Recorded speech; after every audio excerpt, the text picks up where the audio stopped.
Assalamualaikum warahmatullahi wabarakatuh. Di sini kami dari kelompok 7 mata kuliah analisis media sosial akan memaparkan hasil tugas besar kami, yaitu analisis jejaring perdagangan global untuk mengidentifikasi hub ekonomi dan community trading blocks menggunakan data WIOD 2014. Di sini saya Alexa Fitra Elvandi dan dua rekan saya, yaitu Nidia Artakarisa dan Amanda Katlea Rahiu. Baik, yang pertama adalah latar belakang. Perdagangan global membentuk jaringan kompleks antar negara yang saling bergantung. Gangguan pada negara tertentu dapat memengaruhi negara lain melalui rantai pasok internasional. Untuk pertanyaan penelitian yang didapatkan, yaitu negara mana yang menjadi pusat perdagangan dunia, kemudian apakah terdapat blok perdagangan global, serta seberapa besar resiko penyebaran gangguan ekonomi. Kemudian untuk dataset dan representasi jaringan, datasetnya di sini kami menggunakan dataset World Input Output Database WIOD 2014 dengan representasi node merupakan negara, H-nya merupakan aliran perdagangan, dan weight-nya merupakan nilai perdagangan dalam juta USD. Kemudian berikut metodologi dan pipeline dari tugas besar ini. Yang pertama untuk mengunduh dataset dari WIOD, kemudian akan dilakukan pre-processing pada dataset, lalu akan dibangun graph construction, kemudian dilakukan centrality analysis, lalu akan melakukan community detection, kemudian diffusion simulation, dan juga yang terakhir adalah visualisasi. Kami lakukan itu adalah menganalisis struktur keseluruhan jaringan tersebut. Nah, di sini jaringan ini terdiri dari 43 negara sebagai node dan 1545 hubungan perdagangan sebagai edge. Nah, di sini dari analisisnya juga diketahui bahwa jaringan ini memiliki density yang tinggi, artinya sebagian besar negara saling terhubung melalui aktivitas perdagangan. Selain itu, untuk average shortest tepatnya itu relatif rendah. Hal ini menunjukkan bahwa perpindahan hubungan antar negara itu dapat terjadi melalui sedikit perantara saja. Nah, dari karakteristik yang dapat disimpulkan berdasarkan hasil analisis struktur jaringan kami, dapat disimpulkan bahwa jaringan perdagangan global itu sangat terhubung dengan tingkat konektivitas yang sangat tinggi. Nah, selanjutnya adalah bagian hub ekonomi atau centrality. Nah, di sini kami itu menggunakan matrix PackRank, agent vector, betweenness, dan closeness centrality. Nah, di sini itu menunjukkan bahwa Amerika Serikat, China, dan Jerman secara konsisten memperoleh nilai centrality yang tinggi, yang menunjukkan bahwa ketiga negara tersebut itu merupakan hub utama perdagangan global, karena memiliki banyak koneksi sekaligus terhubung dengan negara-negara yang berpengaruh. Nah, sementara itu terdapat negara seperti Romania, Rusia, dan negara dengan kode GBR yang berperan sebagai penghubung antar kelompok perdagangan.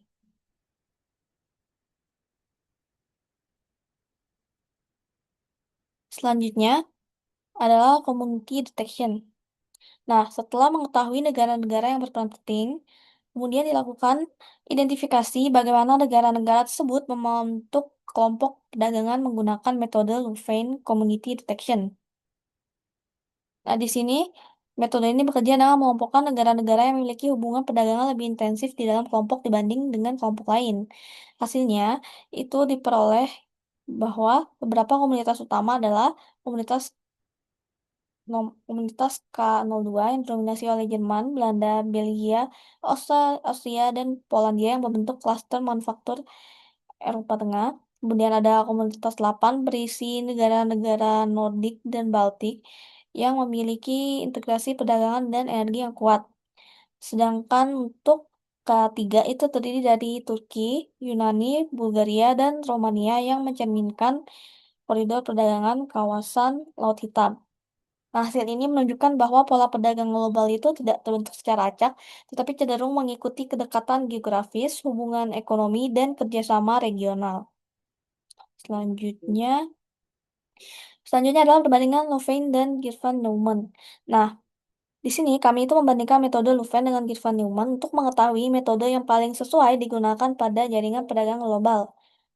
Nah, berdasarkan hasil evaluasi, diketahui bahwa untuk model Louvain-nya itu menghasilkan nilai modularity sebesar 0,7883, itu lebih tinggi daripada Girvan-Neumann yang hanya 0,5928.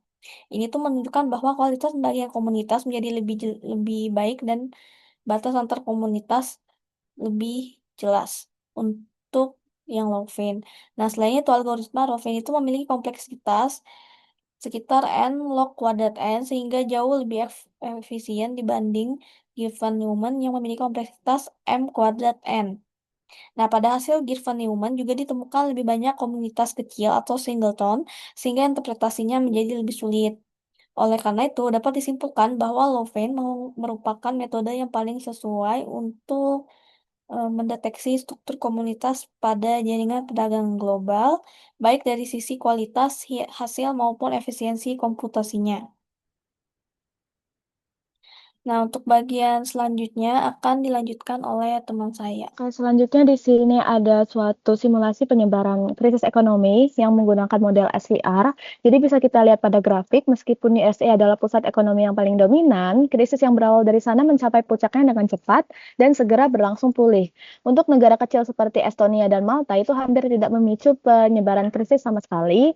Terus untuk temuan utamanya itu ada anomali negara Indonesia. Krisis yang berawal dari Indonesia justru memicu efek domino yang jauh lebih masif dan berlarut-larut dibandingkan USA. Kesimpulannya, efek rambatan krisis tidak selalu ditentukan oleh seberapa besar dominasi ekonomi suatu negara, tapi sangat dipengaruhi oleh posisi dalam struktur kerentanan negara tersebut dalam rantai pasok global.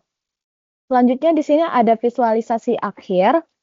Jadi ini adalah suatu visual untuk menggambarkan hubungan perdagangan antar negara dan juga ada aliran transaksinya. Untuk ukuran node itu kita menggunakan PageRank, jadi besarnya lingkaran menunjukkan tingkat pengaruh atau sentralitas suatu negara. Bisa kita lihat dengan jelas pada visualisasi USA itu ada lingkaran paling besar yang berarti ia merupakan pusat atau hubungan ekonomi paling dominan. Lalu untuk komunitas Lovely-nya itu warna mewakili blok atau kelompok perdagangan. Lalu kesimpulannya, visualisasi ini memperlihatkan bahwa meskipun USA secara dominasi secara global, ekonomi dunia sebenarnya terpusat dan terbagi ke dalam beberapa ekosistem atau klaster regional yang saling bergantung. Untuk insight utama yang bisa kita dapatkan, yang pertama hubungan ekonomi di dalam struktur jaringan ini, USA dan China itu bertindak sebagai aktor paling dominan. Lalu trading blocks berdasarkan hasil deteksi komunitas itu terbentuk blok-blok perdagangan yang kuat seperti rantai pasok manufaktur di kawasan Eropa Tengah, lalu integrasi ekonomi di kawasan Nordik Baltik, serta koridor perdagangan di kawasan Balkan.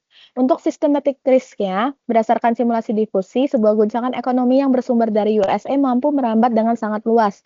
Pada akhir simulasi, guncangan dari USA tersebut terbukti menyebar dan berdampak pada 24 negara. Lalu untuk struktur jaringannya, secara keseluruhan jaringan perdagangan global memiliki karakteristik small world network. Lalu untuk kesimpulannya, jaringan perdagangan global sangat terhubung dengan satu sama lain. USA dan China merupakan pusat perdagangan dunia. Loveland berhasil mengidentifikasi blok perdagangan yang berbakta secara ekonomi. Lalu untuk gangguan ekonomi dapat menyebar ke sebagian besar jaringan melalui hubungan perdagangan internasional. Sekian presentasi dari kelompok kami. Mohon maaf apabila ada kesalahan. Wassalamualaikum warahmatullahi wabarakatuh.